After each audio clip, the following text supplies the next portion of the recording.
আসসালামু আলাইকুম। আজ আমি আপনাদের সামনে রেস্ট স্প্লাইস প্লেগ বা রেস্ট প্লেগ এরকম একটা কানেকশন কাস্টম কম্পোনেন্ট বানিয়েছি, সেটি আপনার সাথে শেয়ার করব। নর্মালি এই কানেকশনটা ডিফল্টভাবে টেকলাতে নেই, এবং আমি লাস্ট 2 থেকে 3টা প্রজেক্টে আমাকে এটা ব্যবহার করতে হয়েছে।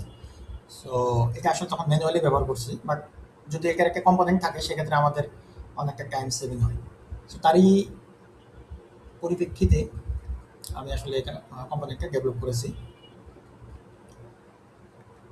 সো কম্পোনেন্টের ইন্টারফেসটা অনেকটা ওয়েব স্প্লাইস প্লেটের মতনই, জাস্ট এটা হলো আমাদের ইন প্লেট বা রেস্ট প্লেট, যেটাই বলি না কেন এইভাবে।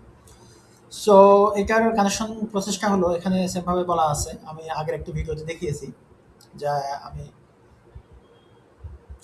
ওয়েবের ওয়েব বটম কলাম এবং টপ কলামের ওয়েব, দেন বটম কলামের লেফট ফ্ল্যান্স, রাইট ফ্ল্যান্স, টপ কলামের লেফট এবং রাইট, দেন মিডল মাউস।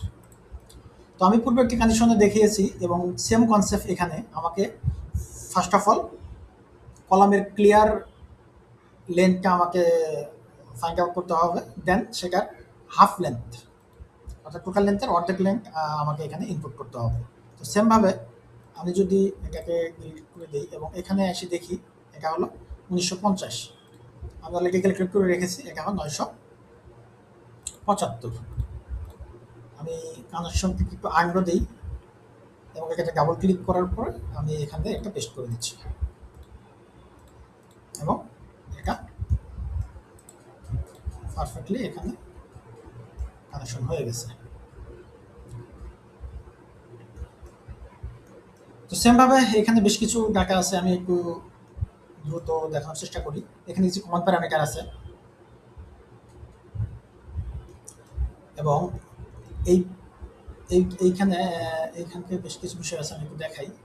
আমাদের অনেক সময় যেটা প্রয়োজন হয় যে আমি আমার প্রজেক্টে যেটা ইউজ করেছি যে আমাদের ফ্লেঞ্জের এই ইনপ্লেটটা আমরা ফ্লেঞ্জের আউটার ফ্লাশ করিনি, এখান থেকে একটু গ্যাপ রেখেছি ওয়েল্ডিংয়ের জন্য।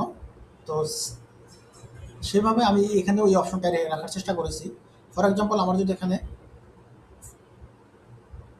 5 mm ওয়েল্ডিং থাকে এক্সাম্পল, সো এখানে আমি এটাকে এখানে একটা গ্যাপটা তৈরি করতে পারবো 5 or 8 mm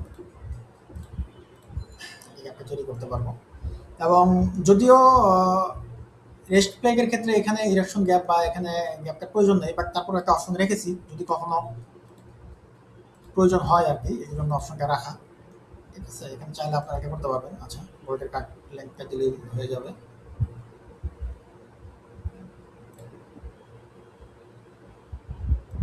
এখানে একটা কাট লেন্থটা বাড়িয়ে দিলেই আমার বোল্টটা ঠিক হয়ে যাবে। ওকে। এবং এখানে আরেকটা গ্যাপ আছে, এখানে আরেকটা প্লেট হলো যে এখানে যে ইনার প্লেটটা আছে, ইনার প্লেটটা রেস্ট প্লেটের একদম মানে রেস্ট প্লেটের সঙ্গে লেগে আছে। আমার যদি এখানে কখনো ক্লিয়ার দরকার হয় তাহলে সেক্ষেত্রে আমি এখানে একটা ক্লিয়ার নিতে পারবো আর কি। ওকে, এটাকে আমি 0 করে দিই। আচ্ছা, এই পেজে এইটুকুই, এবং আমি যদি ফ্লেঞ্জের কাটাতে যাই অ্যাজ ইট ইজ, এখানে ফ্লেঞ্জের প্রোফাইলটা আমরা দিয়ে দিতে পারবো। এবং সিম্পলেক, এখানে একটা আউটার সিম্পলেক আসার চান্স আছে যদি কখনো আমাদের টপ ফ্লেন্স জিনিস কমে যায়। এখানে আমি একটা সিম্পলেক অ্যাড করেছি, এটা চাইলে আমরা এভাবে অ্যাড করতে পারি। সিম্পলেকটা যদি আমাদের কখনো প্রয়োজন না হয় সেক্ষেত্রে এটাকে আমরা 0 দিয়ে ডিলিট করে দিতে পারি। অথবা আরেকটা কাজ করতে পারি যে আমরা এটাকে ডামি মেম্বার দিতে পারি, ডামি দিয়ে দেন আমরা ডামি দিয়ে এটাকে হিডেন করে দিতে পারি মডেল থেকে। এবং এটা হলো বোল্ট স্পেসিং ভার্টিক্যালি, এবং এটা প্লেগের টোটাল লেন্থ ফ্লেন্স প্লেগের। এবং এখানে যে আমাদের বোল্টের ডিস্টেন্সটা দেওয়া আছে এটা অবশ্যই ইনপ্লেটের সেন্টার থেকে দেওয়া আছে। এটা ইনপ্লেটের বটম থেকে দিতে পারলে সবচেয়ে ভালো হতো, বাট এটাকে আমি হ্যান্ডেল করতে পারিনি, যার কারণে এটাকে ইনপ্লেটের সেন্টার থেকে দিতে হয়েছে। এবং আপনাকে অবশ্যই বোল্টের স্পেসিংটা দেওয়ার সময় ইনপ্লেটের থিকনেসটা কনসিডার করতে হবে। এখানে কমন বোল্টের, দেন আমরা চলে যেতে পারি রেস্ট প্লেটে। রেস্ট প্লেটের ইনফ্লেটের প্রোফাইল এখানে দেওয়া আছে, এখানে আমরা চাইলে চেঞ্জ করতে পারি।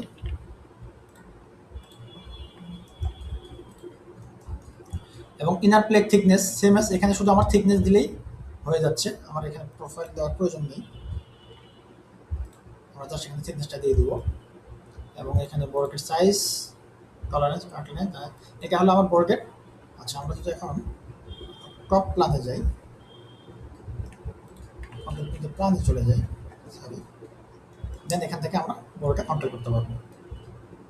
এখানে হলো আমার ওয়াই ডিস্টেন্সের যে বোর্ডটা আছে বা হরিজন্টালি বোর্ড, আর এটা হলো আমার ভার্টিক্যালি এই বোর্ডটা, এবং এখানে হলো আপনার এস বোর্ডের এস ডিস্টেন্সটা। আচ্ছা, এখানে আরও দুটো বিষয় আমি অ্যাড করার চেষ্টা করেছি, সেটা হলো সেমভাবে কখনো যদি আমাদের টপ কলাম এবং বটম কলামের ফ্লেন্স কম এবং বেশি থাকে, সেক্ষেত্রে যাতে আমরা এটাকে এখান থেকে যাতে আমরা হ্যান্ডেল করতে পারি। এটা হলো বটম কলাম, এবং বটম কলাম এবং টপটা এটা কিন্তু আসলে ইন্ডিভিজুয়াল করে রেখেছি, যাতে আমি ইন্ডিভিজুয়ালি মেনটেন করতে পারি, বিশেষ করে ফ্লেন্স বা কলাম চেঞ্জ হয়ে গেলে। দুটা সিমিলার দিলে আমার যদি কখনো কলামের ফ্লেন্স কম থাকে বা বেশি থাকে, সেক্ষেত্রে কিন্তু আমার এটা মানে প্রপারভাবে আমি হ্যান্ডেল করতে পারবো না।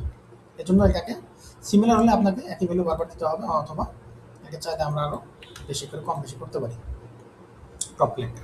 ঠিক আছে, সেমভাবে এখানেও ইনারের যে গ্যাপটা আছে, এখানে আমরা এটা হলো টপ প্লেট, এটা দিতে পারি, বাট বটম প্লেটটা অবশ্যই কম আছে, বটম প্লেটটা চাইলে আমি আরও কমিয়ে দিতে পারি। তো এই দুটাকে আমি আলাদাভাবে মেনটেন করেছি। সো এইটুকুই, এবং সর্বশেষ যেটা আছে এখানে একটা রিকমেন্ডেশন দেওয়া আছে, আপনারা যখন কম্পোনেন্টটা পিকিং করবেন তখন অবশ্যই ওয়াই ডিরেকশনটা আপনার বিপরীত দিকে রেখে কাজের সঙ্গে দেওয়ার চেষ্টা করবেন।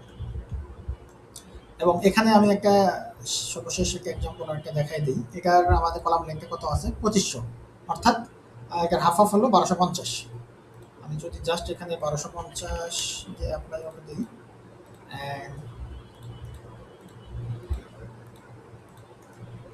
পারফেক্টলি নিয়ে নিচ্ছি।